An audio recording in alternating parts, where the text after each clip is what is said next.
Um, hey everybody, this is Haley Gray, and how are you doing tonight? I have got Meg Campbell with Meg Campbell Designs on with me tonight, and she has graciously agreed to join me and play along with all my crazy games tonight. How are you doing tonight? And you may want to mute the browser window, and I think you got it.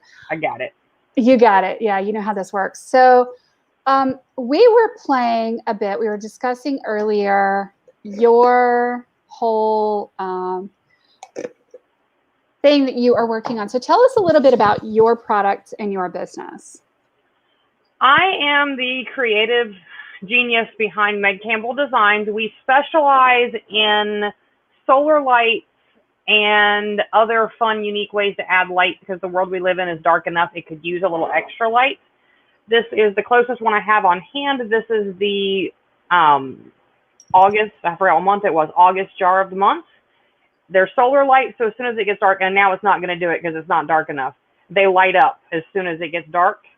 They're a whole lot of fun, and they're just unique and fun, and every month I put out a new exclusive design that only lasts for that month, and Haley and I have been talking back and forth about what I should do for September, because I know it's fall, and I know everybody wants fall stuff, but I really want to be inspirational. I want people to feel inspired, because I think we could use that right now. So we have it down to 2 designs, but we can't figure out where to go, which one to go with. So I thought it'd be fun to see what you guys thought. Yep. So this one is safe. It doesn't make things easier. It makes them possible. And then I am going to try to share the other screen, which is this one. Which is the Just Breathe window, or Just Breathe. So this is the other one. So which one do you guys, ladies, like better? And this will be for September, is that correct? This will be September's jar of the month. I'm going to put it right now. This one finally decided to light up for me. Right now we're using the teal. I'm going to put it on a white jar, so it'll be the same color as the one you held up. It's going to go on a white lantern with a black text, and I just can't decide whether we're going to go with Faith or Just Breathe. They're both kind of appropriate right now. Yeah, I mean, I think that they are kind of appropriate right now. Let me flip back to the other one. And Faith. And y'all should pipe up and tell us what you think, because I see people watching. I like both designs. The more I sit here with them, I see kind of, applications for both. So these are going to go on a lantern, right? Yes. They're going to go on the quart-size lantern. I don't know. It seems like they're both so appropriate to right now, because right now with everything that's going on, everybody needs to stop and breathe. But at the same time, the reminder on Faith, it goes so well too. It does. Yeah. And that to me is kind of an interesting thing, because, a lot of what you're doing is very inspirational. So the Just Breathe, would it also have the little flower pieces and everything on it? Yes, I would put the dandelion with the little floaters on it too. I just like the whole way that looks cohesive together. Yeah, I like how the little pieces work on it. From a project management perspective, is one or the other easier to do? No, they're both going to be at the same level of ease to do. Since I work mainly with vinyl decals, it's a matter of both of those have clean lines, so they'll cut very easily and very simply. So there's not one that's easier or one that's harder, which makes it harder to choose what I want to do. Right, yeah. Now, do you cut out the words out of this one, or do you cut out the, which part ends up being the solid part and which ends up being the part that's black will be the solid part. Okay, that'll be the part that gets lit up? That'll be the part that creates like the contrast. Yes. Okay, so it'll be reversed of this in terms of color. Yes. It would be like this. Yes. It's so hard to choose. I get hung up every month on choosing which one I want to go with because there's so many good options. There really are. It's kind of funny where I'm sitting here going, I thought I knew what my answer was before we got on this. Yeah. I thought I found the right one when I found the Faith, and then I kept digging, looking for more inspiration, and I found the Just Breathe, and I was like, wait, I don't know what I want to go with. And Can you do one of each? I thought about it, but I worked really hard on making sure there's only one option for the jar of the, or the lantern of the month. I keep the colors up to the people who order them, what color they actually want the background to be on their personal jar. But I try to keep the message down to just one. Gotcha. So what are y'all's votes? I mean, I see people hopping on and hopping off. So what are your votes as far as which one? I would love some audience participation on the Just Breathe or the other one. And hello, Melanie Littner. Good to see you. And thank you, Elizabeth. The jars are beautiful. I have 3. I'm going to go over here and reach. I'll be off camera just a little bit because I have a couple of them, which is why I was kind of asking you which way it was going to go. So she does such a pretty job with these. I have the Hope. I love that Hope. That one has not gotten old. I still do that one almost weekly. I send out 3 or 4 of those. Right? Those are cool. Now, which ones do you sell the most of, like, if you're at market? Because I know you're doing a lot of market. The markets, I generally, since I'm coastal, we generally sell, like, more mermaids, sea turtles, the original fairy jar, which my inventory is still packed up from a show, so I can't pull one out. But the original fairy jar that I started with, which she's sitting on a crescent moon and there's stars, that one sells out at every show I go to. I take a dozen and I generally come home with 0. And the other one that I love to do, but it breaks my heart every time I package one up, is a tree with a little red cardinal that says, I am always with you. Mm-hmm. I love to do that one because people get it as memorial pieces, but it breaks my heart every time I wrap up another one because I know I'm sending out something that is going to bring up memories. Mm-hmm. And that it, people see it at shows. They'll be walking by and you'll see them hit the brakes and stop and back up because they've got to stop and look at it. Mm-hmm. It always gets attention, and it always, I mean, that one is guaranteed that someone's going to stop and pick it up and tell me how much it means. They may not necessarily buy it that trip through, but they will tell me how much that design means to them. Mm. Yeah, so it sounds like you need to do more fairies. Definitely need to do more fairies. And I think I need to expand the Hope line into a lot more of the single words, the way the Hope Lantern is, because I think that would do really well with other words in that same kind of stylized font. Faith, mm-hmm. Love, family. I think that would go over very well. Yeah, I think it would too. And there is your website. So, I kind of wonder if the, if you're getting a lot of Hope sales in general, if what you really end up needing to do is, you have kind of a track record with, Hope. I almost wonder if Faith is the next one. That makes sense, actually, because since Hope does go so well, Faith would be the next one I would want to release in that line. So I think that might be the perfect segue to it. Kind of wondering, and I'm kind of hoping we'll get some more, feedback. I have one of our lovely lanterns. Thank you. And that is Marilyn Slinkman. So thank you, Marilyn.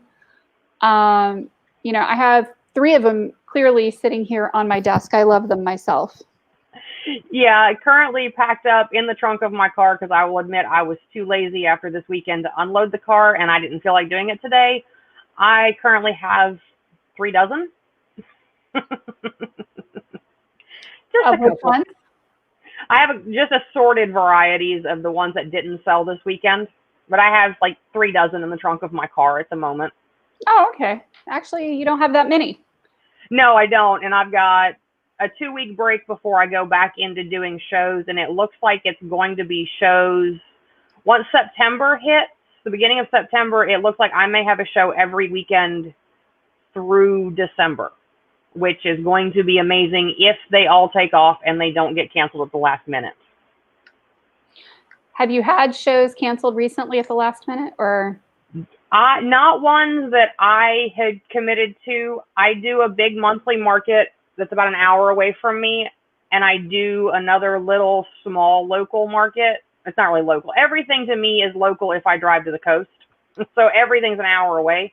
Mm-hmm. But I do one that's the first weekend of every month and the one that's the third weekend of every month. And so far, those have not canceled on me. Mm-hmm. So I really haven't stressed booking a lot of other things. I've just taken ones that have come along and fallen in my lap.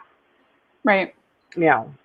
But around here, I was watching today on the vendor groups that I'm in, is where we all hang out looking for shows to do, and 14 holiday markets in this area canceled today.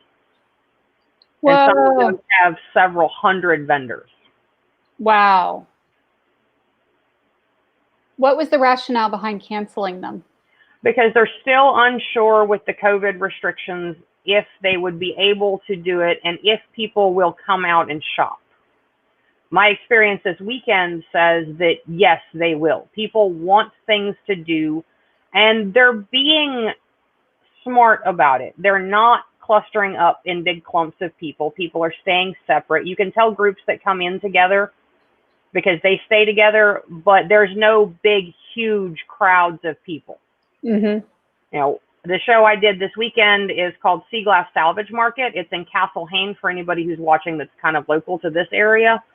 But our maximum on the building was 84 people, 84 shoppers in the building. And by noon on Saturday, we had a line of people waiting outside in the pouring down rain thunderstorms, waiting to come in because they want the markets. So I'm not sure why the big markets that are outdoors are canceling. The people will be there and they will come.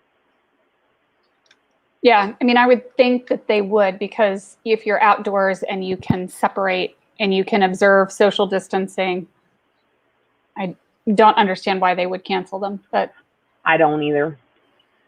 The biggest town around here that does the biggest like holiday markets is Southport, and Southport had actually canceled everything through Labor Day way back in April, and they just canceled everything through the end of the year.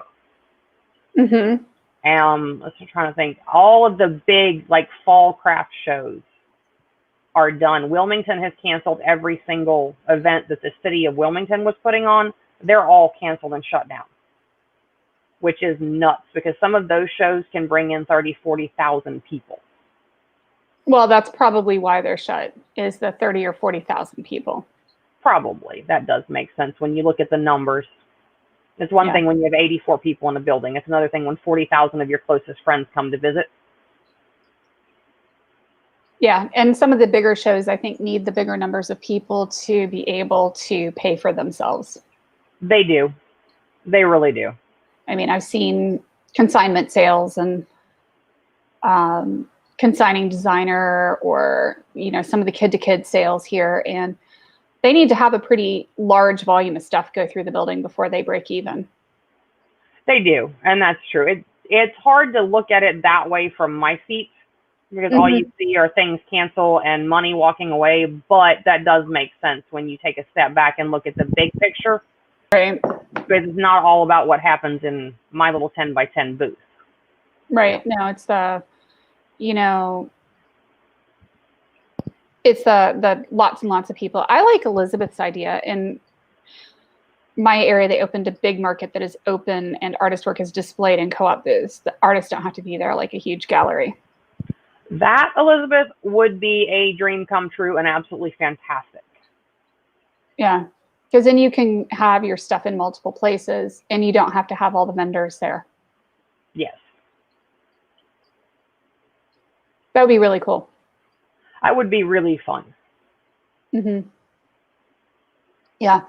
There's always ideas. So, yeah. So you're thinking, Nate, so what is your verdict between the faith or the breathe?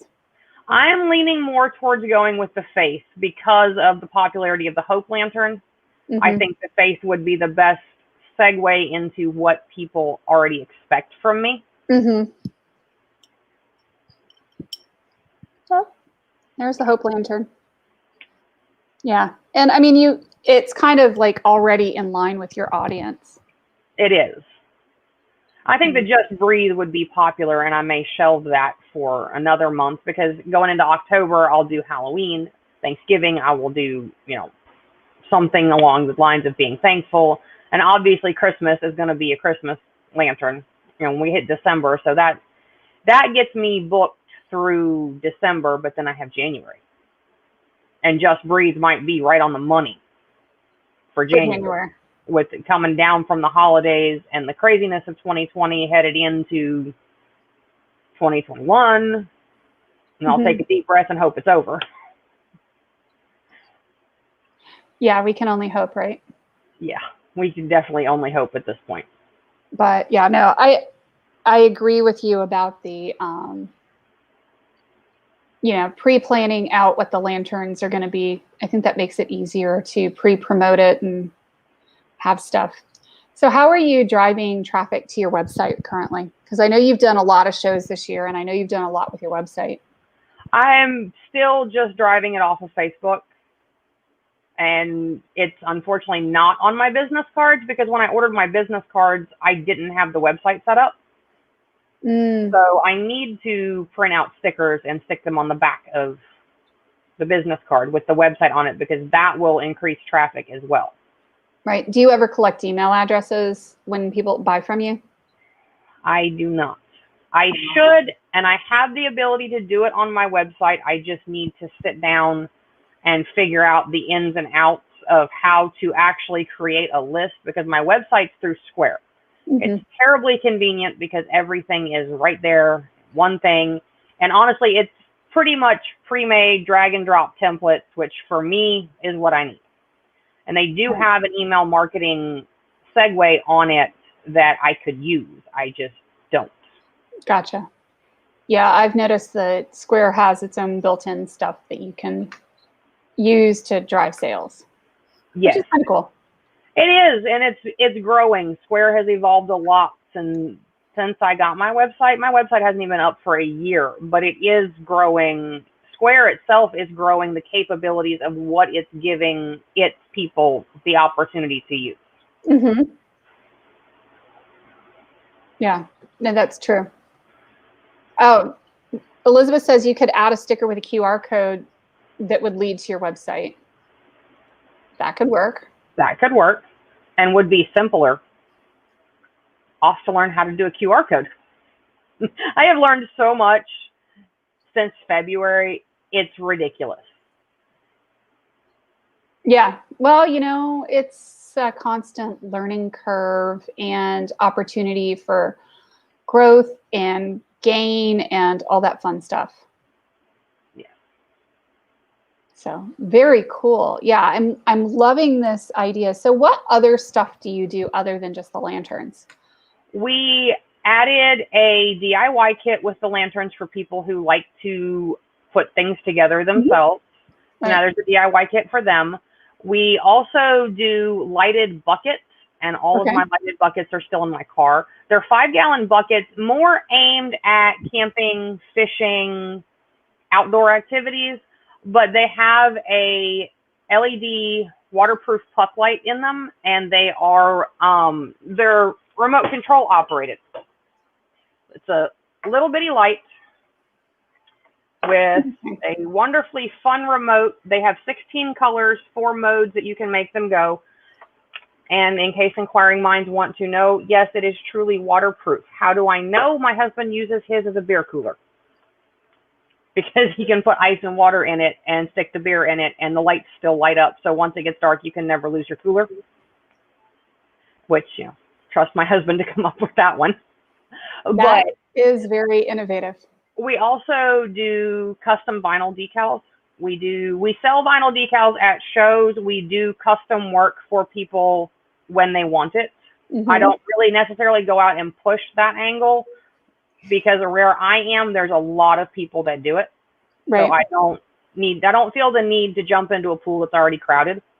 I just kind of do that on the side and sell them at shows. And I also have a heat press, so I do a lot of the heat transfer vinyl work. I do tote bags. Depends on my mood at the moment and what stock I have. When I go shopping for stock, that will decide what I'm going to make for the next round of shows. Right. And then when we do other, we have crafty adventures, I call them, segues into what can I do with all the mason jar lids that come from making solar lanterns. So we made a bunch of pumpkins. And again, I don't have them readily available because they're all in my car. Of course. Oh, wait, I lied. I have one. I do have one. We made adorable little pumpkins out of them. Oh, those are cute. Are those wine corks in the top? Yes. I have 2 lifetime supplies of wine corks. I never say no to wine corks because there are so many things you can do with wine corks. Yeah, they're a lot of fun. So much stuff you can do with them. They make adorable snowmen. If you stack them up and hot glue them together, you can make snowmen out of them. Okay, I'm going to have to figure out how to do that. Yeah, it's actually fun. It's a matter of how you stack them and hot glue them. You get them into kind of a sort of round shape, and then you make a slightly smaller round shape and a little smaller round shape. It takes a lot of hot glue, and in my case, a lot of swearing. Because I imagine I would burn myself about 23 times. That's what cheap silicone spatulas are for. That way you keep the hot glue off your hands. I've had blistered hot glue burns. I've learned the hard way. I did that in architecture school. Oh, yeah, I could see that. Trying to build structures. Yes. You go to Dollar Tree or whatever dollar store is your favorite. You go to the cosmetic aisle and get the little silicone spatulas that they sell for putting on face masks. Because they're sensitive enough and small enough, they're easy to maneuver. And it keeps the hot glue off your fingers. And silicone's meant to get hot, so you don't have to worry about it melting on you. And the hot glue peels right off because silicone's nonstick. Interesting. The useful things you never needed to know. That's awesome. I think Elizabeth might have a contact for you. Oh, I'm not seeing Elizabeth's comments. I will post it up here. Maybe you can see it on the screen. If you do heat press work on clothing, I know Tatiana Schlossman has been looking for a product supplier. Okay. Elizabeth, I will get in touch with her. I absolutely love doing projects like that. I love collaborations like that. That is pretty cool. Yeah. Yeah. Thank you for coming on with me at short notice. I appreciate it. Thank you for having me.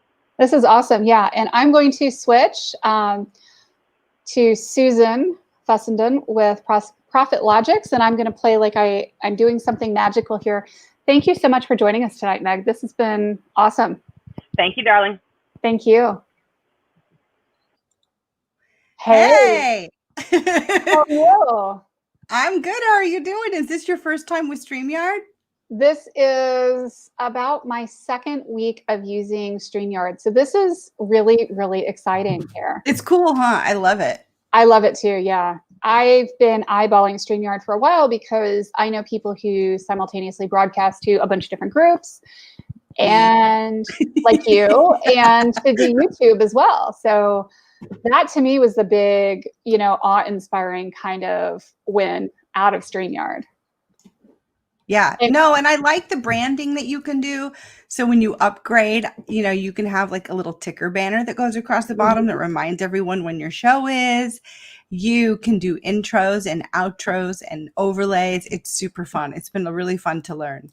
Yep. And I've got all kinds of, fun stuff that I've actually been playing with it. And the intros and outros to me is like really cool. I'm working on getting that taken care of here shortly, but I've just been playing with StreamYard for just over a week. So I'm excited. Yeah, I've had fun with it. I think it's great. Yeah. The only downside is how you have to be an admin of the group to be able to stream into that group. Mm-hmm. And so I have run into that as a bit of a problem. But when that happens, you just go live as a watch party instead. Mm-hmm. So, you know, you can still use StreamYard for most of your groups. And then when you come across one that, you know, doesn't allow, you know, making people admins, that's what I do. Just do a watch party. Well, and sometimes I think people are scared of making another person an admin in the group, but there's this cool little feature on Facebook that we don't talk about much, and that's the founders bit. Yep. So yeah, if you're a creator admin account, no one can kick you. No one can get rid of you. You're totally safe. And, you know, that's something that I had to talk to SBOU about to let them know. I'm like, look, number one, you can trust me. But number two, don't worry. Like, I can't do anything. I can't get rid of you guys if you're, you know, the original creators of the group. So don't worry. Right. Yeah, exactly. And that's kind of one of the interesting things is that you can't knock off people that are original admins in the group. Yep. So it's kind of a cool feature. Yeah. I actually talk about all of this. I don't know what your plan is for this hot seat. In fact, I never do this. I'm always the interviewer. So I usually like to be the one doing the interviewing. So I have no idea what you're going to talk about or ask me about or what hot seat experience I'm going to have. But I did just write a little blog article about everything I learned about going live. And I'm still learning. I'm such a beginner still. But I thought I would wrap up all of the stuff that I've learned so far and put it in an article. So if you guys are interested in that, you can go to profitlogics.com and read my latest article. There might be some useful stuff in there. Yeah, no, I think it is actually a really, really helpful thing. Yeah, I mean, even last night I was learning more about lighting. It's ridiculous. You know, I just feel so flooded with all the information I'm having to take in and learn in general about marketing in general, right? I've had to learn Canva. I've had to learn, you know, Buffer Publish, and now we've switched to Meet Edgar. So there's all these different learning curves, right? And then when you decide to do lives, to continually be improving the look and feel of those lives, there's so many things. There's the sound, right? So now I got this super fancy. This is the Blue Yeti USB mic. It's lovely. So I have my nice mic. And then I got some lights from Amazon. And I didn't even know that those little white, kind of almost opaque things that you slide in, that I was supposed to be using them until last night, that those help kind of mute the light so it's not so harsh on your skin. And like where the lights are supposed to be, like, oh my God, it's overwhelming, but I'm constantly learning and it's been fun. It's been fun so far, but a lot. It is a lot. Yeah. And it's a challenge every day. Yes. I think. But you know, I never even would have gone live if it weren't for you guys in when. Really? I was such a weenie, you know, I'm like almost 45. Not a millennial in any way, shape, or form. Not even close. And so I just wasn't comfortable like opening myself up and, you know, being seen publicly at all. Like I never had any interest in being the face of my brand or anything like that.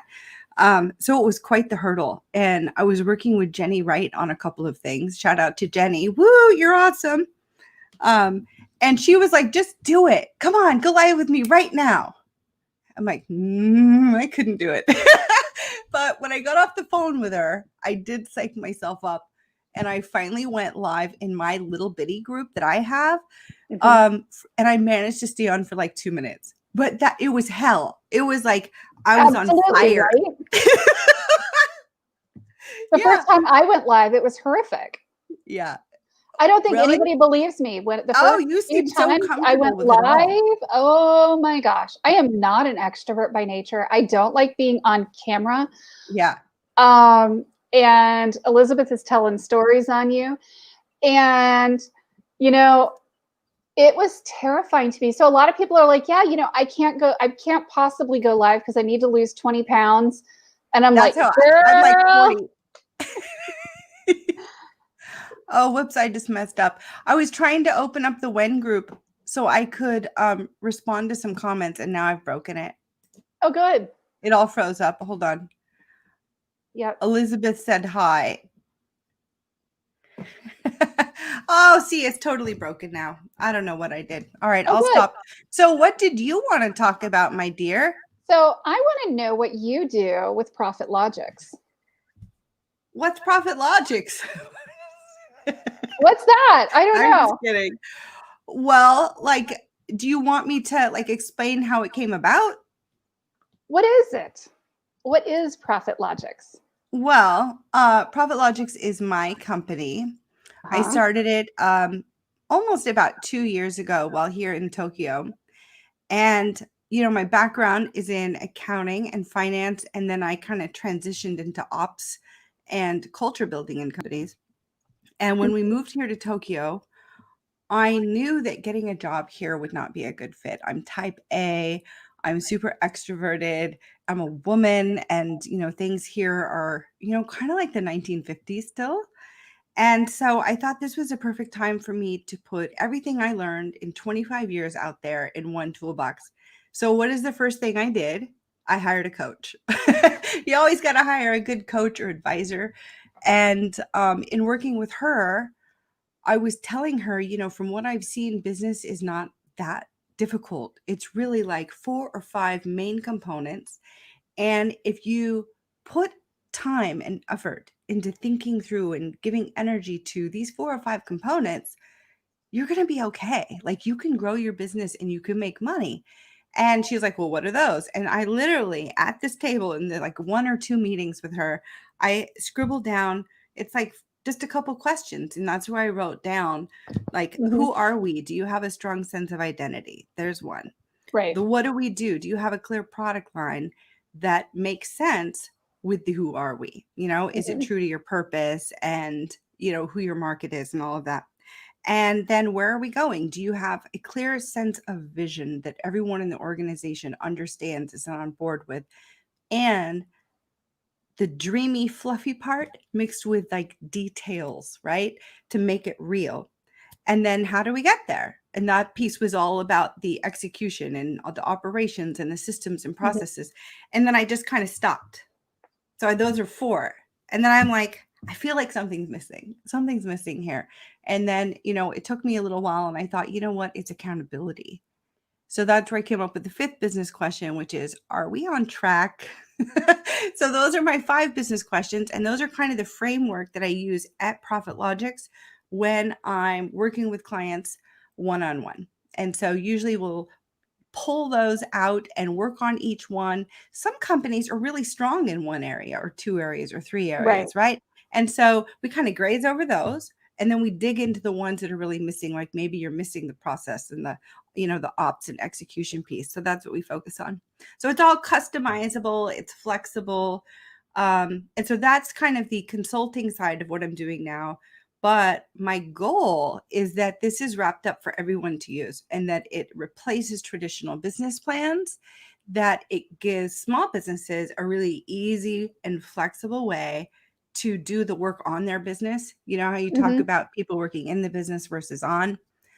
So my vision for Profit Logics is that everyone is using these 5 business questions and applying them on their own.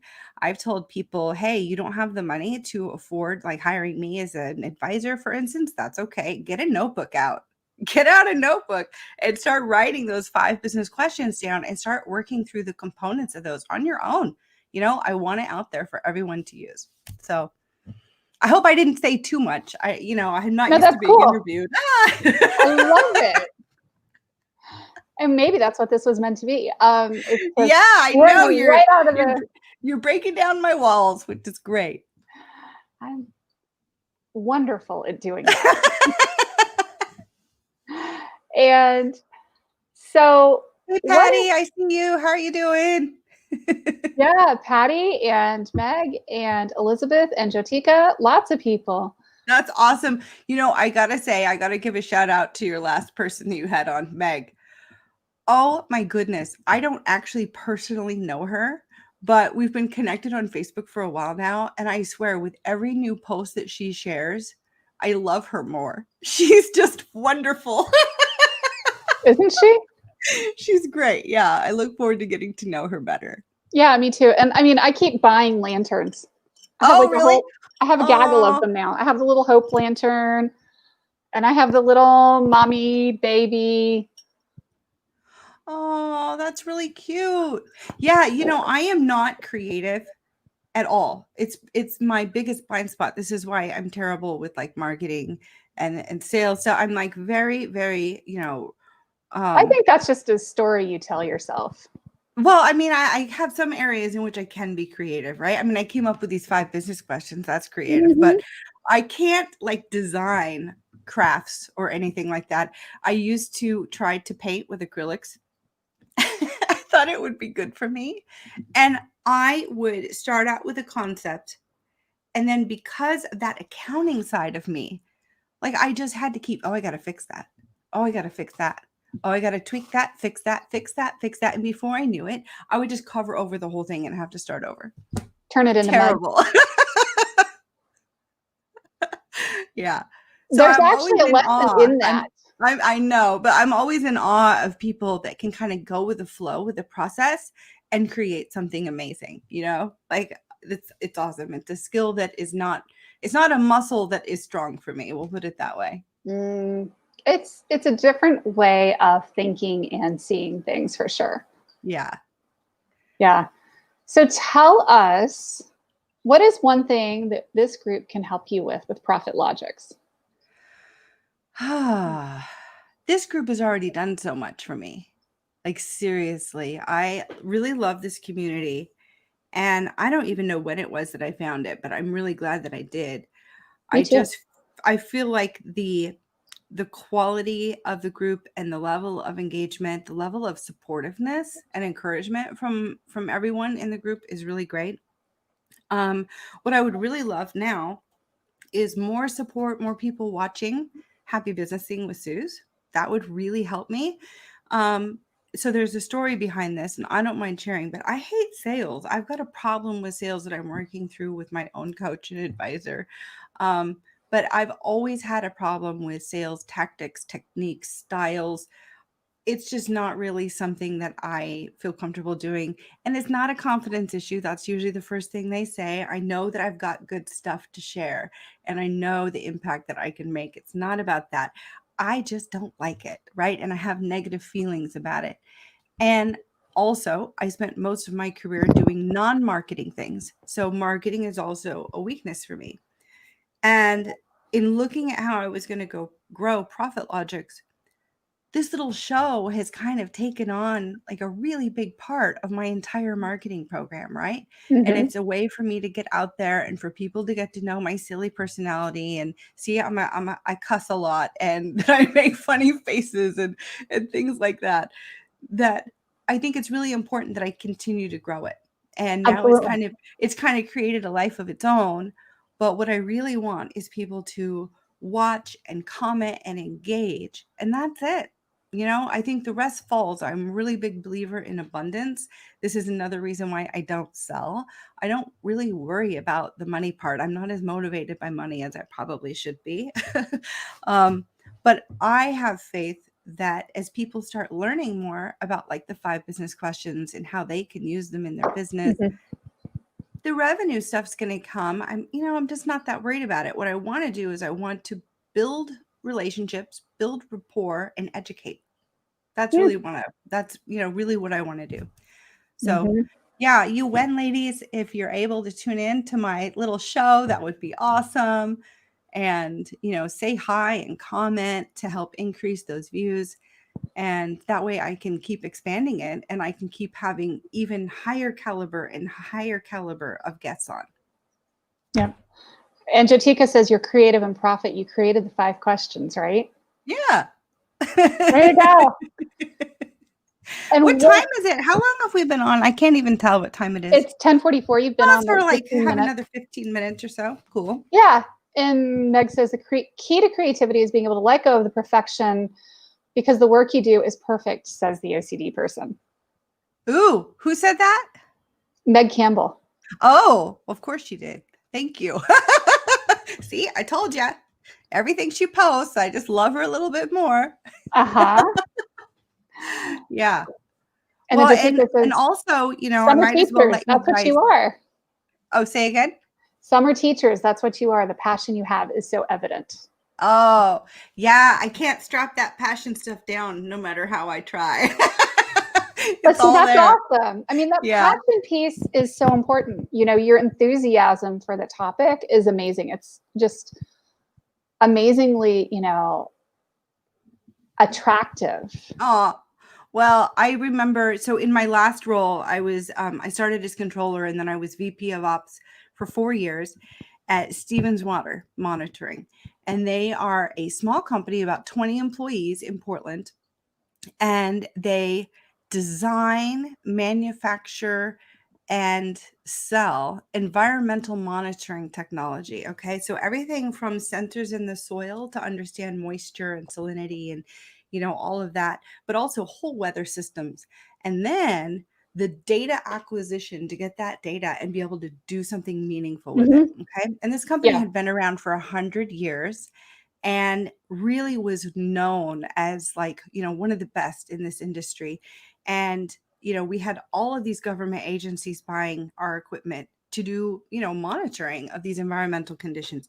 Anyway, so I went in there and things had been a little stagnant for a while at this company, right? Very family feel, people that had worked together for 20 plus years, right?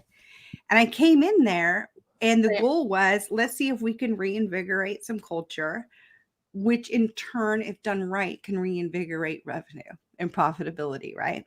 Right. And it was funny because, you know, I got in there and I'm all heart, you know, like just all heart and passion, and like my feelings get all over everybody. Like that's just kind of how I am a lot, right? Like super extra would be a great way to describe me. And there were times in the beginning where I think people didn't know what to do with me. They thought I was inauthentic because they were like, I'm sorry, no one can be this excited about business. Right. But I Nobody really, can get this wound up about this. yeah, but I really was, right? And then about a year in, we implemented like 360 feedback from everybody. And I was so nervous, you know, I really, because I take feedback really seriously. You know, I always want to be the best leader I can be. I want to be, you know, if anything else, that's what I want to be the best at, a good leader that fires people up and motivates them and helps them grow as we all grow, right? And this one person wrote, I have to paraphrase, he wrote something like, I've never met someone so authentically encouraging and passionate. And it's great. Like it was so nice because it was really, you know, one of the first times that I got positive reinforcement for just who Susan is, you know. It was That's good. awesome. I made a ton of mistakes. Like they're probably laughing if anyone from there is watching. I made a lot of mistakes, but I owned them. So, you know, sometimes when you're a leader, you handle something wrong, you know, or maybe I had a bad day and I'm reactive sometimes. I always owned it publicly, just as publicly as I made the boo-boo, right? But anyway, it was a great learning experience for me. And I think about that now and try to apply that to my own business and hope that that same feeling comes through. That was a long story, but I loved that company and really, I really had a good time there. So I think it's important to really love deeply what you do and oh why yeah, you do it.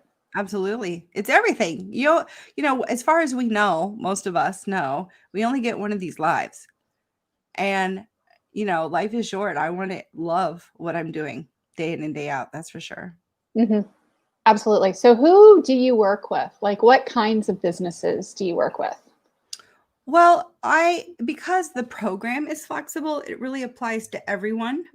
You know, you can really take the 5 business questions at any stage, any industry, any type of business, and you can propel your business forward using them.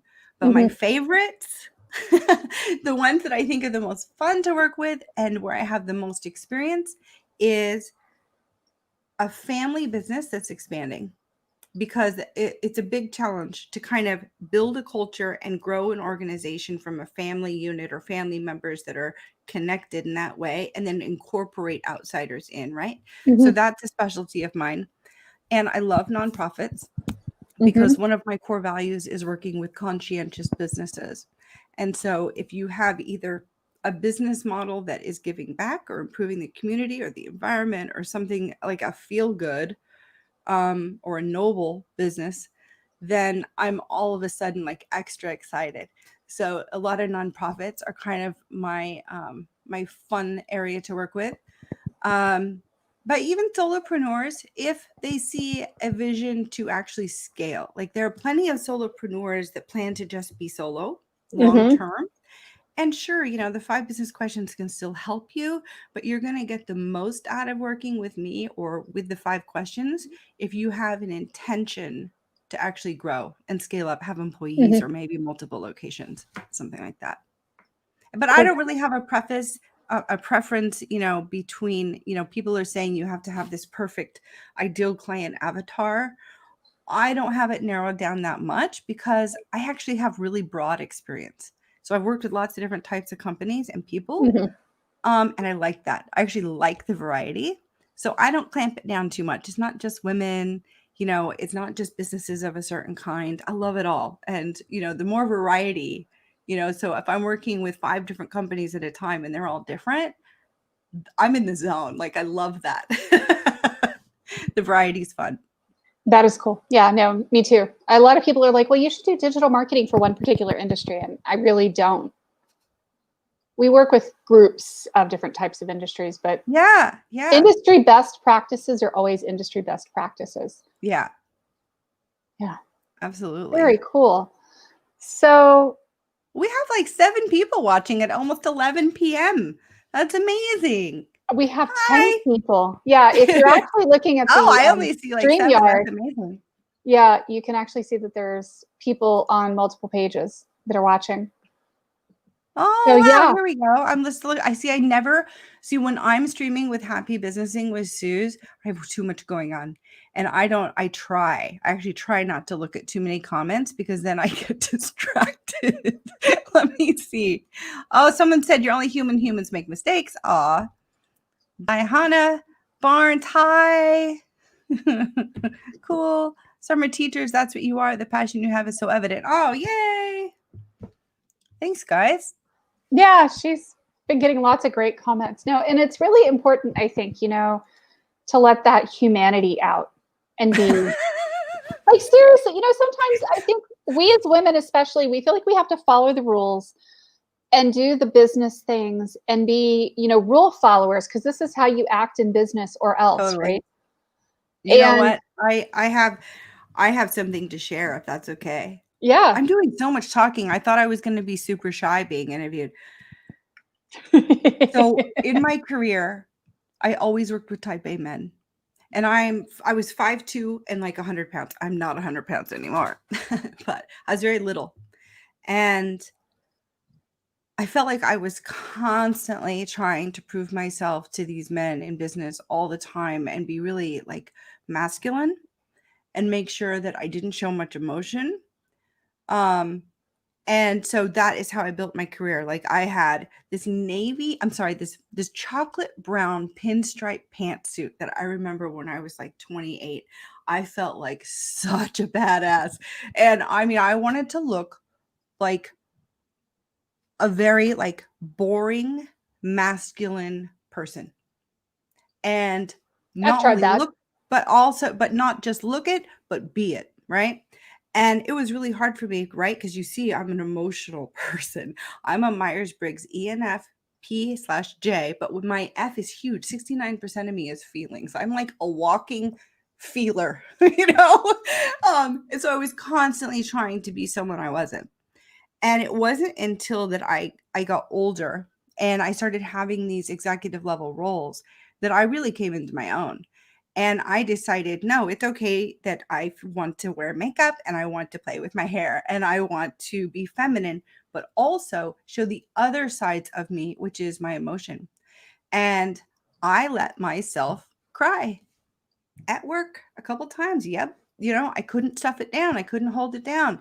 Either it's because I'm angry or so angry I can't contain it, or something just happened, like my mom died while I was working at Stevens. I was with her and caring for her. She was living with me. So there were days I came in raw.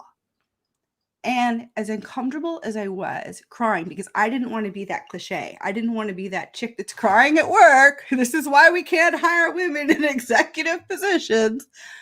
Bullshit. Absolutely. I bring my whole self to you guys. I bring my whole self to work, flawed or not. And the more I was true to myself, the better I was at my job and the more effective I was. So these were big learnings for me. I mean, that was probably one of the biggest lessons of my career, was that it is okay.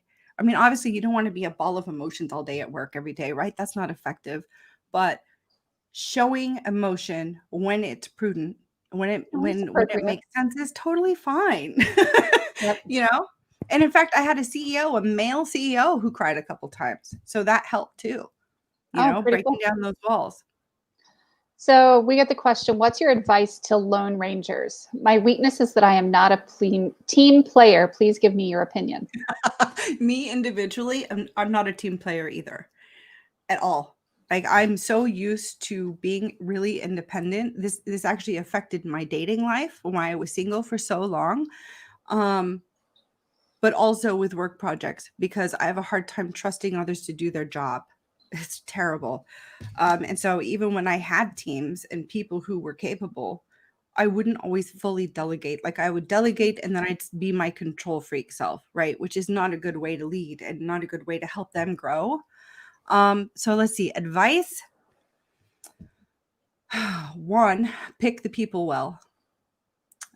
Try to build a real relationship with the people that you want to delegate to, so you will trust them. Mm-hmm. And give them some opportunities to mess up and learn. You can't be a control freak over everything. Mm-hmm.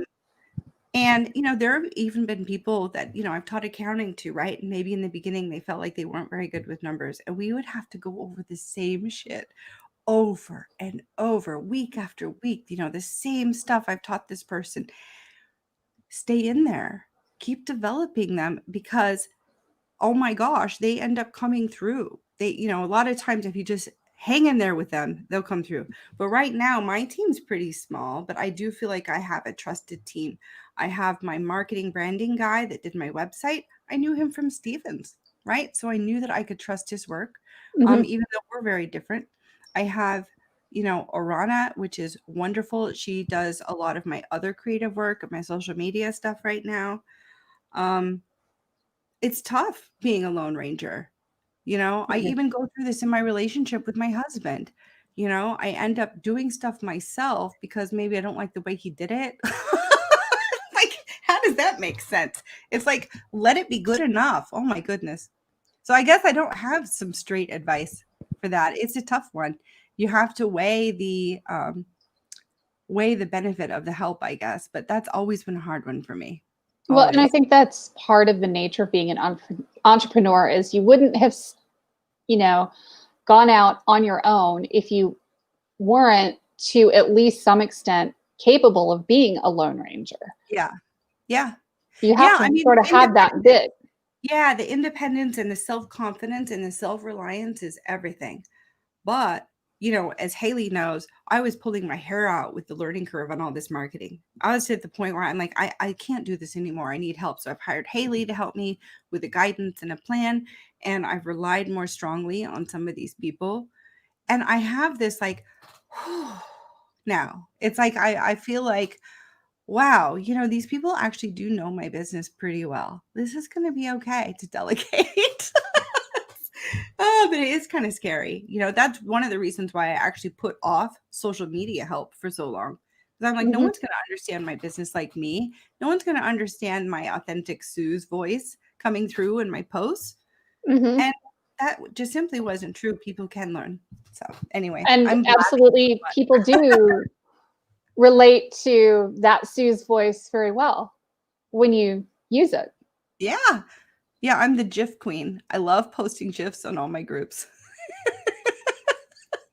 If I can answer a question with a funny GIF, I will. Mm-hmm. Even with friends. Yeah, exactly. Yeah, me too. I've recently discovered GIFs and memes, and having teenagers in the house has made me more fluent in them, I'm convinced. Oh my God.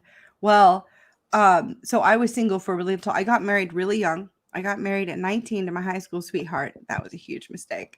But he's a great guy and we were both nice people. We were just babies, you know? So then I was single, focused on, building my empire, building my career and stuff forever.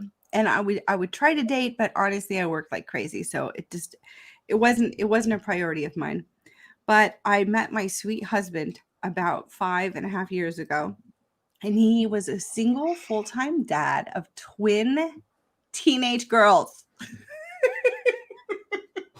And this was a massive adjustment for everybody. They were not having it. They were not big fans of the Sues. And me being that And big you can't feeler, guess why. oh man, and me being that big feeler, it was brutal. I mean, they broke my heart probably every single day for a while. It was painful. But these girls are so special to me now. They're turning 21 in like a week. It's so cool. They're so special to me, and how much they've enriched my life and helped me grow as a person truly has been amazing. But I also get the added benefit, like what you were talking about. I learned all about fun makeup. These girls can spend hundreds of dollars in Sephora like that, like nobody's business. But they're also experts on like professional makeup applications. So that's been really fun. And, they help me with fun lingo. And yes, the technology. Like they found out that I was on TikTok. They were horrified. Like, what are you doing on TikTok? You're too old. But yeah, it's fun. It's fun because it helps that generational gap. Mhm. I think when you have kids that are, of age, Absolutely. Yeah. Excuse me, somebody is demanding treats. Nice. Yeah, she does that. Yeah, no, I think it's wonderful to see that emotion and personality come through in business. And I mean, I wish more people would do that, because to me, it took me a long time to kind of come out of my shell and be more me. Yeah. Well, I think it's really normal, I think, especially for women. We, kind of tamp things down a little bit, play it safe. We try to act more professional. Yeah, and honestly, that it doesn't work for me. So I'm quite unprofessional at times. I probably need to ratchet down my cussing. Like I throw out an F-bomb like way too often. So I am working on that. But yeah. It's one of my oldest daughter's first 10 words. It was great. One of my proudest mom moments. Yeah. Well, I'm determined it's my parents' fault. They were so strict. Like we couldn't even say heck. In fact, you couldn't say anything that was like a response to frustration. Like because that act in and of itself was naughty. So it wasn't even just about the word. You could say, "Oh, my foot," and you'd still be in trouble just because you're not supposed to act like that. Like super duper strict. But yeah, we didn't even say fart. Like we couldn't say anything. And so I think that my older self has regressed, and now I'm like, damn it, I can say what I want. Yeah, my younger daughter came up with an entirely alternate vocabulary. Oh, so she would talk about mother function asymptotes. That's amazing. I mean, it was just like an entire alternate dictionary. I that you were like it. I loved it. She needs to copyright some of those. That's awesome.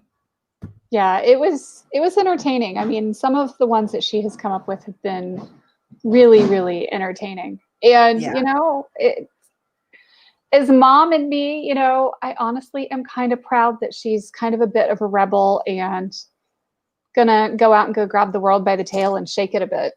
Yeah. Well, and when I look at these girls, that's how I feel too. Like the world better watch out. These girls are gonna eat it up. They are awesome. Yeah, I'm with you on that. I like Meg's comment. My two youngest Yeah. both use swear words in their first full sentences, so I clearly like the fun words. Yeah, welcome to the Nice. group, everybody. Yeah, Yeah, welcome to the group. Yeah, that's great. that's how we do it. So I have posted your link here, but I will post it again because we Thanks. are about out of time. Thank you guys so much, Meg and Susan, for coming and playing with me tonight. This has been so much fun. Can I do a quick shout out? Yeah. So I'm super excited. My show, because I'm here in Tokyo, has been at 11 p.m. Eastern. And I wanted to try out a time zone that worked for me first for a while, but I'm changing it. So starting September 4th, the show is now going to be Fridays at noon, your guys' time. Friday at noon Eastern, starting September 4th. And that means now I can also include, I have 3 guests that want to come on, but they're in, European time zones and it just hasn't worked. So now I get to increase my reach and have, guests on that are in different time zones. So it's bad for me. It's going to be 1 a.m. for me, but that's all right. Oh, wow. Yeah, no, some of our calls times have been really, really funny. I like her comment. We'll leave on this thought. Because we have so many languages here in India, we can curse in 5 languages and get away with it. Love you guys. Makes me feel normal. Nice. Love it. Awesome. Thank you so much. I appreciate it. Thanks, Haley. You went easy on me. I thought the hot seat was going to be scary. Here, I'm just throwing you softballs and letting you hit I them. love it. I love it. Thank you. All right. Thank bye, you you guys. Bye. Sleep well.